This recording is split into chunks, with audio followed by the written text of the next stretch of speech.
Kalau kita ngerasa bahwa hidup kita kayaknya lebih nyaman daripada teman kita yang ahli ibadah, jangan kegeeran. Jangan-jangan kita sedang diberikan nikmat biasa, sedangkan dia diberikan nikmat yang luar biasa. Apa nikmat luar biasa? Kenapa dia miskin terus? Karena Allah pengen dekat sama dia. Mungkin dengan miskin dia sering berdoa. Dengan dia sakit dia sering berdoa. Dengan dia dapat masalah terus dia sering berdoa. Sedangkan kita ketika dikasih solusi ke lapangan rezeki jarang berdoa. Ibadahnya nggak getol. Kita dikasih nikmat, dia dikasih nikmat. Tapi siapa yang lebih istimewa? Jangan-jangan dia lebih istimewa justru dengan kemiskinannya, dengan sakitnya, dengan masalahnya. Ini yang dirasakan oleh Abdurrahman bin Auf, teman-teman. Ketika Abdurrahman bin Auf dihidangkan makanan yang sangat banyak oleh istri-istrinya, Abdurrahman malah nangis, bayangin. Jadi dikasih satu buffet, makanannya semuanya ada dessert, appetizer, main course kayak gitu, semuanya lengkap. Pas dilihat sama Abdurrahman, nangis. Kalau kita ngeliat itu nangis karena nggak pernah makan seenak itu gitu ya. Ini nangis karena aduh kok gini-gini banget ya hidup saya, kok nikmat banget sih. Akhirnya istrinya nanya kepada Abdurrahman, "Ma yubki kayak Abdurrahman. Kenapa kamu nangis wahai Abdurrahman bin Auf?" Kata Abdurrahman, "Bagaimana saya tidak nangis? Ada orang yang lebih soleh dari saya, hidupnya susah. Siapa dia? Hamzah dan Mus'ab bin Umair. Sampai keduanya ketika meninggal dalam perang Uhud, saking miskinnya nggak punya kain kafan. Satu-satunya kain kafan mereka selimut kecil yang kalau ditutup kepala kelihatan kaki. Ditutup kaki kelihatan kepala. Saking miskinnya gak punya apa-apa untuk dikafanin. Sedangkan saya yang amalnya sedikit, Allah limpahkan nikmat yang sangat banyak. Saya jadi curiga, kata Abdurrahman bin Auf. Curiga apa? Jangan-jangan mereka yang lebih soleh, kesolehan mereka itu dibalas oleh Allah nanti di akhirat. Makanya diirit di dunia. Sedangkan saya gak soleh-soleh amat. Ketidaksolehan saya itu dibalas di dunia. Terus dapat apa nanti saya di akhirat? Nangislah Abdurrahman bin Auf, gak jadi makan. Ini artinya orang kaya tapi gak GR.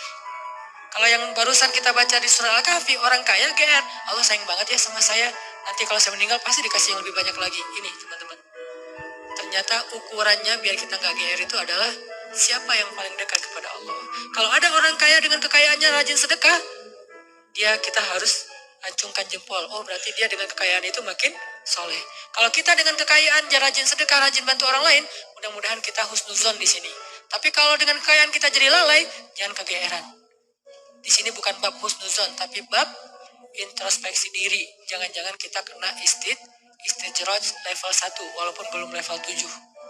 Kan biasanya kalau kita ngomongin tentang nikmat, identik dengan syukur ya. Terus kalau ujian identik dengan sabar. Tapi gak selalu kayak gitu keadaannya. Kadang-kadang nikmat itu bisa bikin kita GR. Ujian bisa bikin kita salah sangka kepada Allah SWT. Seolah-olah Allah kalau kasih ujian itu kayak gak suka sama kita. Padahal kadang Allah kalau kasih ujian itu tandanya masih perhatian sama kita. Kenapa tuh perhatiannya ngasih ujian?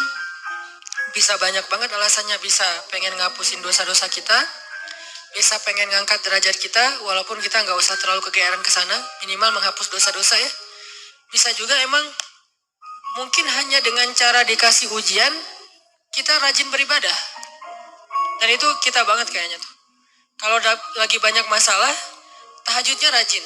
Mendekati ujian nasional, tahajud nggak tinggal selama sebulan. Hari ujian nasional terakhir, malamnya udah nggak tahajud lagi. Kan kita banget nih. Nah, orang yang tipenya kayak gini kadang emang cara untuk biar dekat ke Allah emang dikasih ujian. Makanya jangan jadi tipe kayak gitu. Walaupun ada orang lain yang soleh tapi tetap dikasih ujian. Kenapa?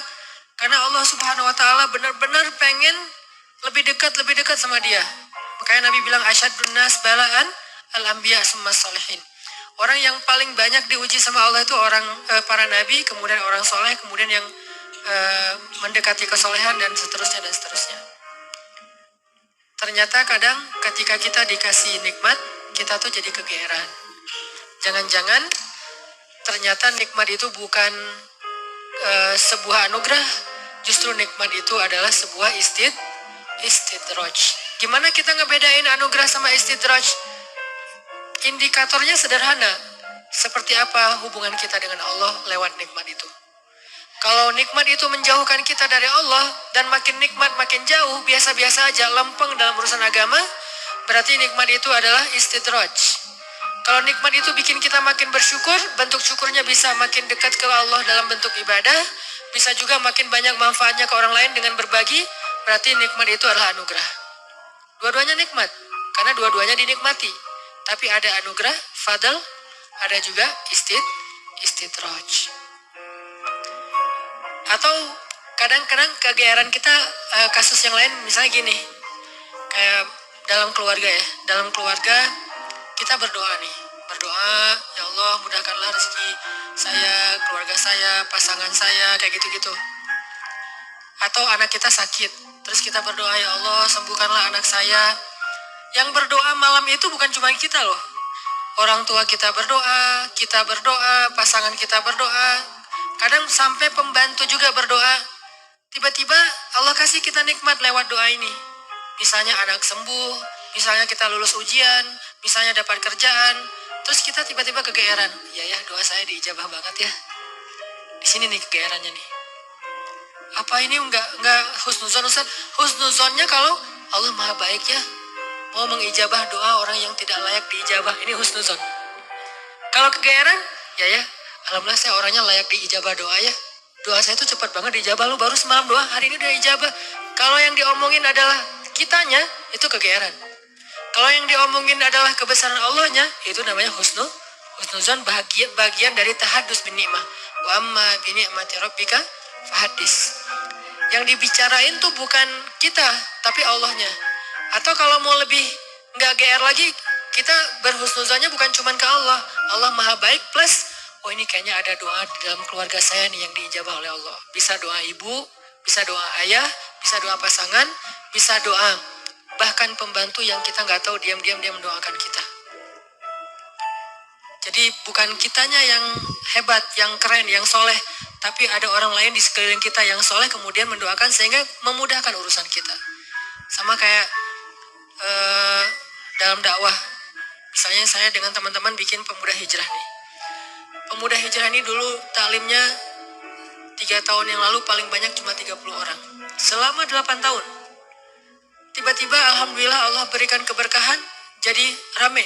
Kita jadi bareng-bareng sekarang, ada ribuan orang misalnya. Saya selalu mention ke teman-teman, ini pasti ada orang di antara tim kita nih, yang dia itu sama Allah tuh dekat banget. Yang diam-diam malam dia berdoa, gara-gara doa dialah jadi banyak kemudahan untuk kita. Bukan, mungkin yang doa semua ikut berdoa, saya berdoa, teman-teman semuanya berdoa, cuman jangan kegeeran, ya alhamdulillah ya, saya baru doa kemarin, sekarang udah diijabah. Ini kalau kita kayak gini, ini agak kegeeran. Sesekali wajar. Kalau sering kali, ini nggak bagus. Bikin kita jadi ngerasa udah baik, udah soleh. Dan Allah mengatakan, fala tuzakku anfusakum. Jangan kalian menganggap diri kalian udah baik, soleh, suci. Huwa a'lamu bimanittaqo. Allah lebih tahulah siapa yang paling taat. Jadi teman-teman, kadang kayak gitu kegeerannya. Atau ada juga bentuk kegeerannya gini. Dia jomblo. Udah gitu, ngelamar cewek hafizah 30 juz. Dia tuh belum bisa baca Quran, baru hijrah, tapi diberikan istri hafizah 30 juz. Atau sebaliknya, dia cewek baru berhijab banget, diberikan suami hafiz 30 juz. Udah gitu dia kegeeran. Wah, berarti saya udah pantas buat dia nih. Atau dia pantas buat saya. Enggak, jangan-jangan Allah sengaja ngasih kita pasangan yang soleh banget, karena cuma dia yang bisa menghijrahkan kita dan memperbaiki kita. Kalau dikasih yang tanggung-tanggung, ntar lepas lagi nih. Makanya dikasih yang gak tanggung-tanggung. Sekalian aja yang paling soleh, yang paling taat, yang paling berwawasan agama luas, sehingga kita disuruh belajar ke dia. Bisa kayak gitu. Padahal yang datang ke dia tuh banyak. Ada yang sama-sama hafiz. Kenapa yang lebih baik dari kita hafiz gak diterima? Karena udah sama-sama soleh. Terus siapa lagi yang perlu diperbaiki kan?